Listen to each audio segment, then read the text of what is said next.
मेहनत बताती है कि परिणाम कैसा होगा, वरना परिणाम तो बता ही देगा कि मेहनत कैसी थी। और इसी मेहनत का परिणाम पटना की एक महिला को मिला है। कभी स्टेशन पे अपनी जिंदगी बिताने वाली छोटी सी बच्ची, जिसका ना ही कोई माँ है और ना ही कोई पिता, इसके बावजूद भी वो एक कैफेटेरिया चलाने की हिम्मत अगर जुटा लेती है, तो आप उसकी मेहनत और हिम्मत का अंदाजा तो बस ये जानकर ही लगा लेंगे कि एक समय था जब उसे ना ही कोई पूछता था और ना ही कोई देखता था, लेकिन आज उसे लड़कियों के रोल मॉडल के तौर पर जाना जाने लगा है। पटना जंक्शन पे कचरा से लेकर कैफेटेरिया तक का सफर कुछ ऐसा रहा जिसे आज हर एक इंसान को जानने की जरूरत है, और साथ ही उसी तरह कभी हिम्मत हारे बिना आगे बढ़ने की चाह रखने की भी आवश्यकता है। अब नमस्कार, आप देख रहे हैं जनता जंक्शन और मैं आपके साथ वंदना, कैमरा पर्सन ओम प्रकाश के साथ। राजा का बेटा राजा नहीं बनेगा, राजा वही बनेगा जो हकदार होगा। ये डायलॉग सुपर 30 फिल्म का है, जिसमें ऋतिक रोशन ने इस डायलॉग को बखूबी समझाया था।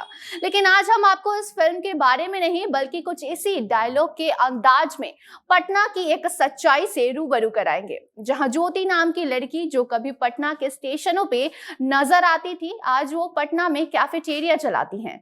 फिलहाल जो लड़की कैफेटेरिया में नजर आ रही है, वो एक समय में भीख मांगकर अपने 2 वक्त की रोटी खा पाती थी। कचरा चुनने से आज कैफेटेरिया तक का सफर तय करने वाली लड़की आज लड़कियों के रोल मॉडल में नजर आ रही हैं। इतना ही नहीं, बल्कि जिनके पास माँ बाप, घर परिवार सबका सहारा है, इसके बावजूद भी लोग मेहनत करने से पहले डरते हैं। अपनी जिंदगी में हर एक मोड़ पे हिम्मत हारने लगते हैं। ऐसे में ज्योति सिर्फ महिलाओं के लिए ही नहीं, बल्कि ऐसे सभी लोगों के लिए एक प्रेरणा बनकर उभर रही हैं। बता दें, 19 साल की ज्योति पटना जंक्शन की भिखारी मंडली से निकलकर इस कैफेटेरिया तक पहुंची हैं। महज 1 साल की थी जब उन्हें पटना जंक्शन पर छोड़कर उनके माता पिता कहीं गायब हो गए थे। ज्योति को तो पता भी नहीं कि उनके माँ बाप कौन हैं, वो कहां से आई हुई हैं।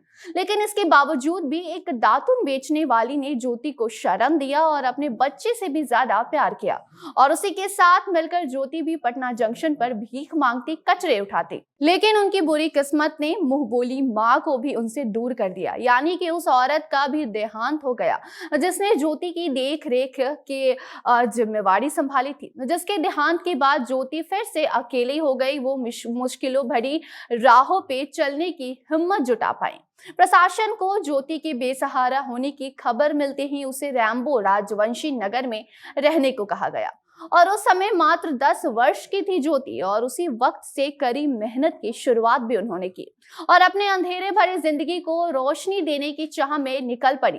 रैम्बो के द्वारा भी ज्योति की देख रेख की गई, और इतना ही नहीं, बल्कि उन्हें पढ़ाई का भी काफी ज्यादा शौक था, और रैम्बो ने उन्हें इसमें मदद भी किया।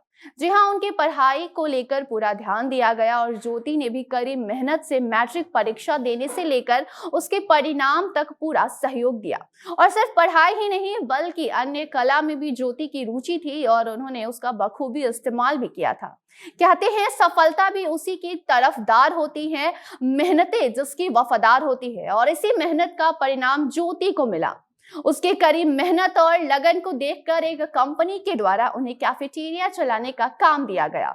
और फिर क्या था, ज्योति को जैसे भूखे इंसान को रोटी मिल जाए, वैसे खुशी मिल गई थी। और उसी कैफेटेरिया को चलाने वाली ज्योति आज अपने पैर पे खड़ी हैं और अपना भरण पोषण कर रही हैं।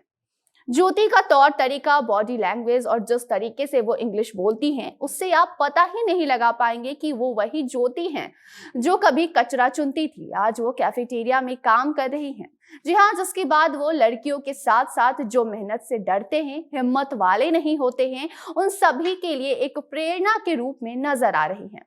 और उसी ज्योति की बचपन से अब तक की आप बीती हम आपको बता रहे थे। उनके कचरा चुनने से लेकर कैफेटेरिया तक के सफर से रूबरू करा रहे थे। तो फिलहाल के लिए इतना ही।